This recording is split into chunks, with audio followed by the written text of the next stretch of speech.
नमस्कार बच्चों। सप्तमः पाठ है संकल्प है सिद्धिदायक है। संकल्प सिद्धिदायक होता है, इस पाठ को हम पढ़ेंगे आज। प्रस्तुत पाठ में शिव पार्वती की कथा के माध्यम से बताया गया है कि संकल्प सिद्धिदायक होता है। पार्वती ने पति के रूप में शिव को प्राप्त करने के लिए कठोर तपस्या की।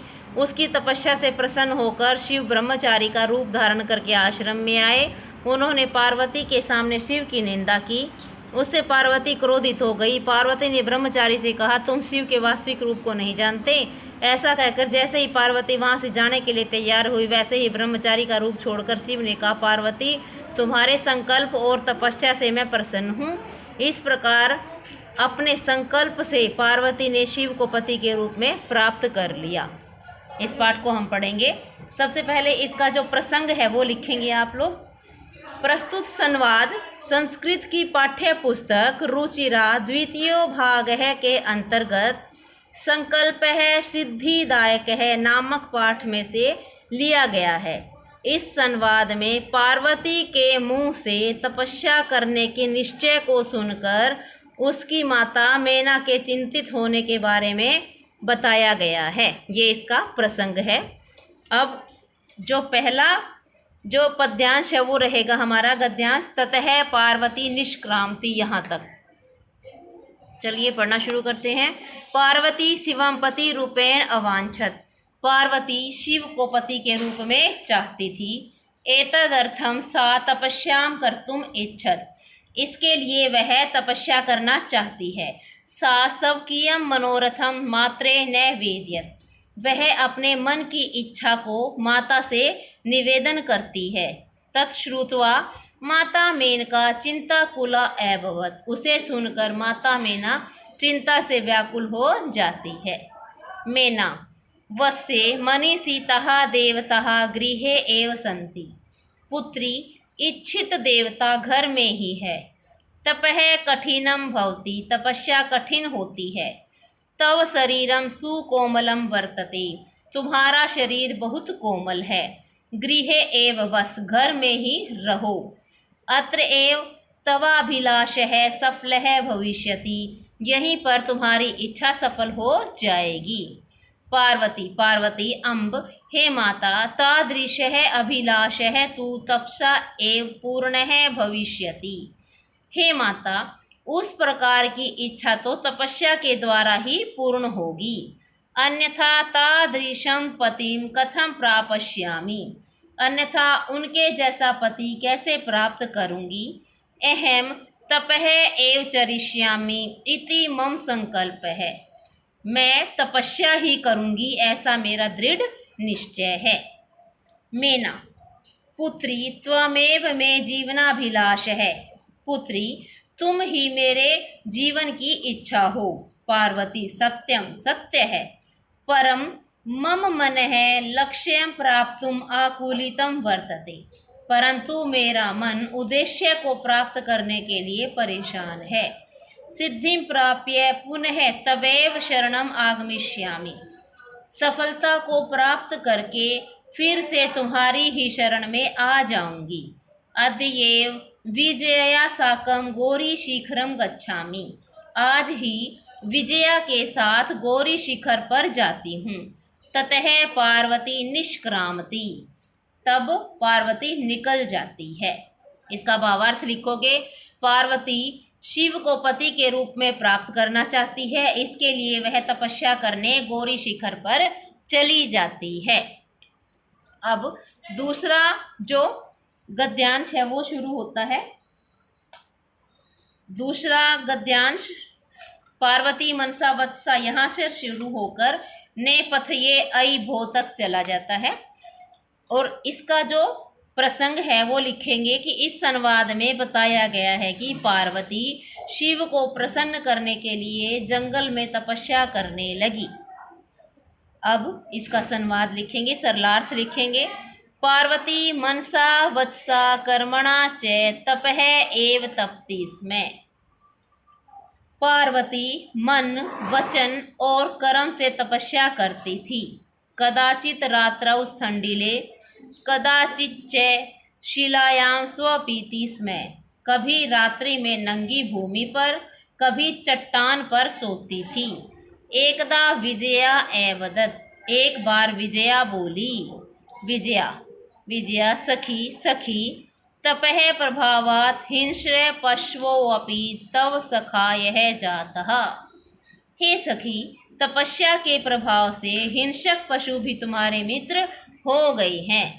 पंचाग्नि व्रतमपि त्वम एतपः, पंचाग्नि व्रत के साथ भी तुमने तपस्या की। पुनरपि तव अभिलाषः न पूर्णः एभवत्, फिर भी तुम्हारी अभिलाषा पूरी नहीं हुई। पार्वती पार्वती अयि विजये, अरे विजया, किम न जानासि, क्या नहीं जानती। मनसि कदापि धैर्यं न परित्यजति, मन से कभी भी धैर्य को नहीं छोड़ते। मनस्वी, कभी भी धैर्य को नहीं छोड़ते। अपि च मनोरथानाम अगतिः न अस्ति, इसके साथ मनोरथों की गतिहीनता नहीं है, अर्थात इच्छाएं कभी नहीं रुकती। तब इच्छाएं मनुष्य की हमेशा उत्पन्न होती रहती हैं। विजया त्वम वेदम अधीतवती, तुमने वेद को पढ़ा है। यज्ञम संपादितवती, यज्ञ को संपन्न किया है। तपः कारणात् जगति तव प्रसिद्धि, तपस्या के कारण ही संसार में तुम्हारी प्रसिद्धि हो गई है। अपर्णा इति नामना अपि तव प्रथितः, अपर्णा इस नाम से भी तुम प्रसिद्ध हो चुकी हो। पुनरपि तपसः फलम नैव दृश्यते, फिर भी तपस्या का फल दिखाई नहीं पड़ रहा है। पार्वती पार्वती अयि आतुर हृदये, पार्वती अरे व्याकुल हृदय वाली। कथम तव चिंतितः, तुम क्यों चिंतित हो गई। नेपथ्ये, पर्दे के पीछे से। अयि भो, अरे अहम आश्रम वटुः, मैं आश्रम का ब्रह्मचारी हूँ। जलम वांछामि, पानी चाहता हूँ। इसका भावार्थ लिखेंगे, यहाँ तक आपका गद्यांश खत्म होता है। अब इसका भावार्थ लिखोगे आप। पार्वती की तपस्या के प्रभाव से हिंसक पशुओं ने हिंसा छोड़ दी है। पार्वती ने सिद्धि के लिए चारों दिशाओं में जलती हुई आग के बीच में बैठकर भयंकर धूप में भी तपस्या की है। पार्वती की यह तपस्या पंचा अग्नि व्रत के नाम से जानी जाती है। इसके साथ उन्होंने निराहार रहकर तपस्या की, पत्तों तक को भी उन्होंने नहीं खाया, इसलिए उनका नाम अपर्णा पड़ गया। अब इससे आगे जो गद्यांश शुरू होता है वह वटुः तक समाप्त होता है। शिवपतिम इच्छसि, पेज नंबर 37 पर बिल्कुल ऊपर। विजया से शुरू होकर अगले पेज पर, पेज नंबर 37 पर ख़त्म होता है। तो हम इसका प्रसंग है वो लिखेंगे।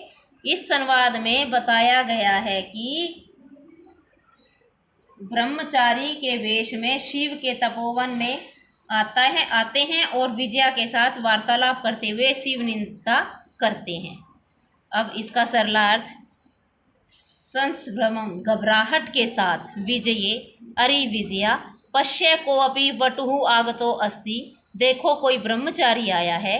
विजया झटिति अगच्छत्, विजया तेजी से जाती है। सहसैव वटु रूपधारी शिवः ततः तत्र प्राविशतः, अचानक ब्रह्मचारी के रूप में शिव वहाँ प्रकट होते हैं। विजया विजया वटो, हे ब्रह्मचारी, स्वागतम ते, तुम्हारा स्वागत है। उपविष्टु भवान, आप यहाँ बैठिए। इयं में सखी पार्वती, यह मेरी सखी पार्वती है। शिवम प्राप्तुम तपः करोति, शिव को प्राप्त करने के लिए तपस्या कर रही है। वटु ब्रह्मचारी, हे तपस्विनी, हे तपस्विनी, किम क्रियार्थम पूजोपकरणम वर्तते, क्या तप के लिए पूजा की सामग्री है। स्नानार्थम जलम सुलभम, स्नान के लिए जल आसानी से मिल जाता है। भोजनार्थम फलम वर्तते, भोजन के लिए फल मिलता है। त्वं तु जानासि एव शरीरम मध्यम खलु धर्म साधनम, तुम तो जानती हो कि शरीर ही धर्म का सबसे प्रमुख साधन है। पार्वती तूष्णीम तिष्ठति, पार्वती चुप बैठी रहती है। वटुः ब्रह्मचारी, हे तपस्विनी, किमर्थम तपः तपसी, किसके लिए तप कर रही हो? शिवाय, शिव के लिए। पार्वती पुनः तूष्णीम तिष्ठति, पार्वती फिर चुपचाप बैठी रहती है।